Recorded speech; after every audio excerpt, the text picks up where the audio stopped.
This video tutorial demonstrates how to grade a VeriCite assignment in Sakai using the native integration. In your Sakai site, go to Assignments. Click on the Grade link for the assignment you would like to grade. The VeriCite report will display as a color-coded flag next to each student submission. If you mouse over the flag, it will show you the report matching score. The color of the link is shaded according to the percentage of matching text found for that submission, with higher percentages closer to the red end of the spectrum and lower percentages closer to the blue end of the spectrum.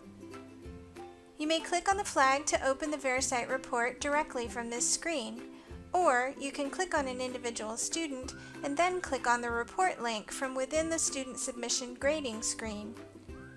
Click on the report link to open the VeriCite report in a new tab. For more information about navigating a VeriCite report, please see our Viewing a VeriCite Report as an Instructor video tutorial. Once you've finished reviewing the report, close the Report tab to return to the Sakai grading interface. Enter the grade and any additional feedback in Sakai.